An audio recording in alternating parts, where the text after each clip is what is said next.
Hello,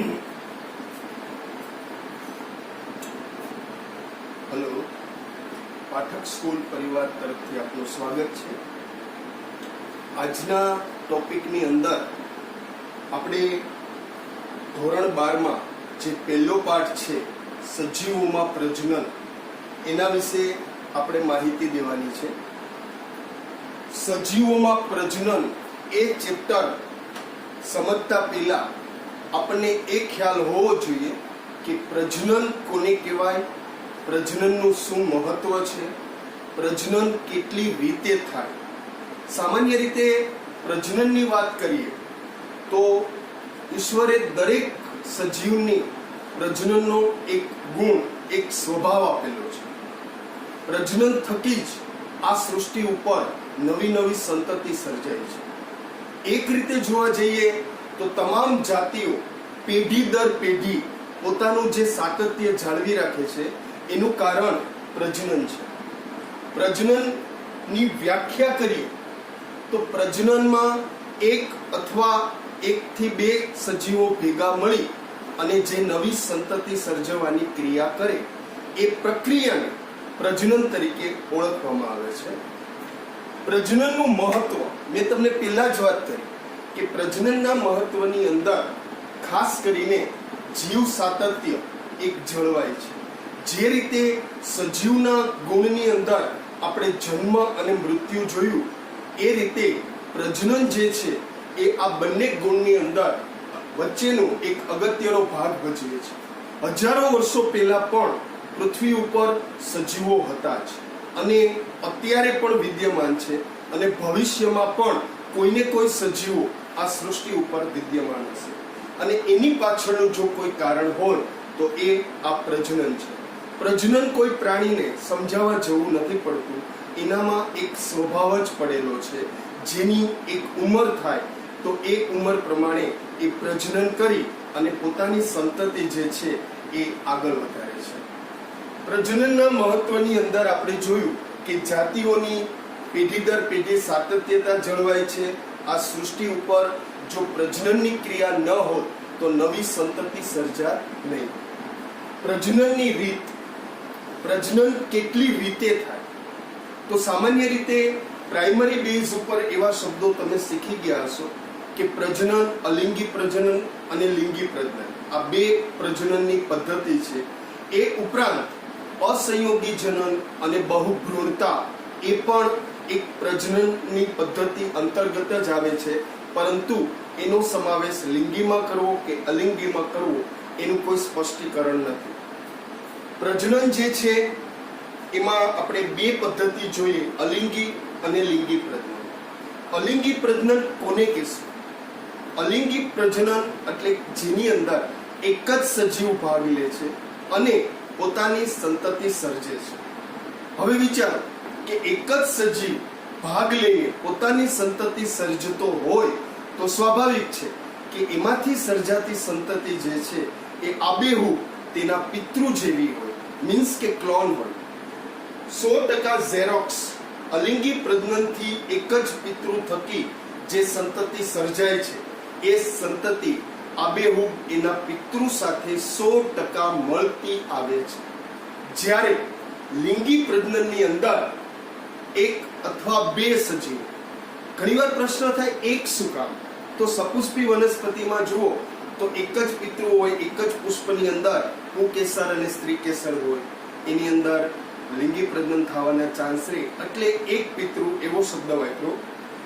બે પિતૃઓ ભેગા મળી અને પિતૃ કેવા અલગ અલગ જાતિના, મીન્સ કે નર અને માદા, બે પિતૃઓ ભેગા મળી અને પોતાના જન્યુ વડે એક નવી સંતતિ ઉત્પન્ન કરે તો એ પદ્ધતિને લિંગી પ્રજનન પદ્ધતિ તરીકે ઓળખવાની છે.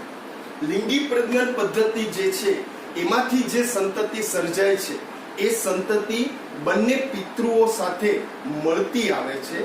પરિણામે બંને પિતૃઓના જનીન ભેગા મળી અને એ સંતતિ સર્જતા હોય એટલે સ્વાભાવિક છે કે એ બંને પિતૃ સાથે મળતી આવે, પરંતુ એનામાં થોડી ઘણી ભિન્નતા જોવા મળે છે. અલિંગી અને લિંગી પ્રજનનનો જો આપણે તફાવત જોવા જઈએ તો અલિંગી પ્રજનન પદ્ધતિ છે એનો પહેલો મુદ્દો આપણે આપી શકીએ કે એક જ પિતૃ દ્વારા સર્જાય છે. લિંગી પ્રજનનની અંદર એક અથવા બે પિતૃઓ ભેગા મળી અને પોતાની સંતતિ સર્જે છે. અલિંગી પ્રજનન જે છે એ પ્રક્રિયા એકદમ સરળ અને ઝડપી છે. એની અપેક્ષાએ લિંગી પ્રજનન જે છે એ એકદમ જટિલ પ્રક્રિયા છે અને ધીમી પ્રક્રિયા છે. અલિંગી પ્રજનનથી સર્જાતી સંતતિ આપણે વાત કરી એ જ રીતે પિતૃ જેવી જ મળે છે, જ્યારે લિંગી પ્રજનનની સંતતિમાં થોડા ઘણા અંશે ભિન્નતા જોવા મળે છે. આપણે એમ નથી કહેતા કે લિંગી પ્રજનનથી સર્જાતી સંતતિ એના પિતૃ સાથે મળતી આવતી નથી, એવું આપણે બોલતા નથી, પણ પિતૃ સાથે મળતી આવે છે, પરંતુ એનામાં અમુક એવી થોડી ઘણી જે જુદાપણું છે કે જે પિતૃમાં નથી. કારણ તો કે બંને પિતૃઓના જનીન ભેગા થાય એટલે જે પુનઃસંયોજનથી નવા જનીન અસ્તિત્વમાં આવે એના કારણે એ સર્જાતી સંતતિમાં નવા લક્ષણો ઉત્પન્ન થાય છે જે એ બંને પિતૃમાં હોતા નથી. આપણે એને ભિન્નતા તરીકે ઓળખીશું. એટલે જ કહેવાનું છે કે અલિંગી પ્રજનન જો હોત તો સજીવો પેઢી દર પેઢી એક જ જાતિના હોત. જે કાંઈ અલગ જાતિઓ અસ્તિત્વમાં આવી છે એની પાછળનું કારણ લિંગી પ્રજનન છે. બીજી રીતે કહીએ તો ઉદ્વિકાસ. આપણે જૈવિક ઉદ્વિકાસની વાત કરીએ તો ઉદ્વિકાસની દિશા જ્યાંથી ખુલે એ આ લિંગી પ્રજનન છે. ઉદ્વિકાસ માટે લિંગી પ્રજનન જવાબદાર છે. કેવી રીતે? તો કે લિંગી પ્રજનનમાં આપણે જોયું કે સર્જાતી સંતતિમાં થોડી ભિન્નતા આવે છે.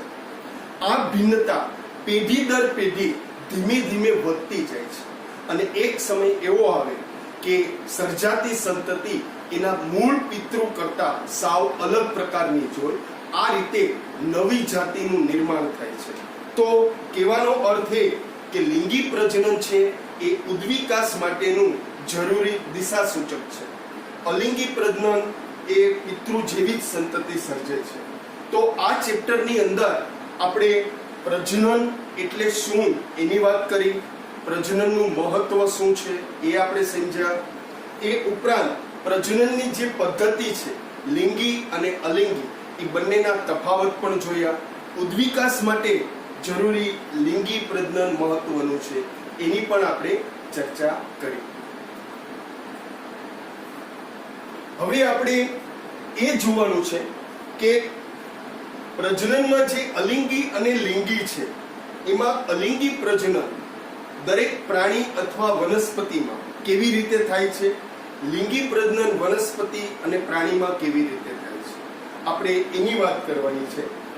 અલિંગી પ્રજનન જે છે એમાં વનસ્પતિની અંદર અલિંગી પ્રજનન કેવી રીતે થાય, પ્રાણીની અંદર કેવી રીતે થાય, એની જો આપણે ચર્ચા કરીએ તો અલિંગી પ્રજનન પદ્ધતિ દ્વિભાજન, દાખલા તરીકે કોષનું વિભાજન થાય અને એકમાંથી બે કોષ બને તો આપણે એને દ્વિભાજન કહીશું.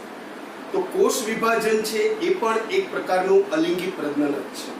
એ ઉપરાંત કલિકા સર્જન એ પણ અલિંગી પ્રજનનમાં આવે. એમાં સ્વાભાવિક છે કે સજીવના કોઈ પણ એક પાર્ટની અંદર કોષ વધારે પડતા ડેવલપ થવા માંડે, એના કારણે એ પાર્ટમાં એક પ્રકારનો ઉભાર આવે. એ ઉભારને આપણે કલિકા તરીકે ઓળખાશું અને ધીમે એ ઉભાર બાળ આખું પ્રાણી સ્વરૂપે આખું ડેવલપ થશે અને ધીમે પોતાના પિતૃથી છૂટું પડી જશે. તો એ કલિકા સર્જન કહેવાય. કલિકા સર્જન જે છે એ પણ અલિંગી પ્રજનનનો જ એક પ્રકાર છે. એ સાથે અવખંડન. અવખંડનમાં માની લો કોઈ સજીવ હોય, એનો કોઈ એક ભાગ કપાઈ ગયો હોય અને એ કપાયેલા ભાગના સ્થાને નવો ભાગ આખો ડેવલપ થાય, અથવા તો જે ભાગ કપાયેલો છે એ ભાગમાંથી આખો સજીવ ડેવલપ થાય, એ આખી અવખંડન પદ્ધતિ છે.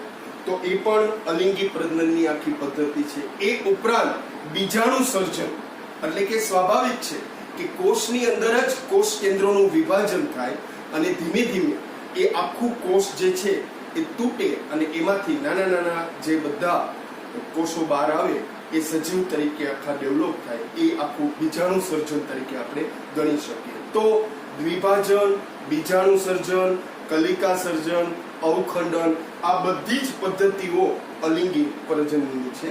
હવે આપણે એ જોવાનું કે અલિંગી પ્રજનનની અંદર આ બધી પદ્ધતિમાં વનસ્પતિમાં કઈ વનસ્પતિ દ્વિભાજન કરે છે, કઈ વનસ્પતિમાં કલિકા સર્જન થાય છે, કયો સજીવ અવખંડન ની પ્રોસેસ અપનાવે છે. તો આ રીતે આપણે અલિંગી જોવાનું છે અને ત્યાર પછી લિંગી જોવાનું છે. Thank you. Stay home and take care.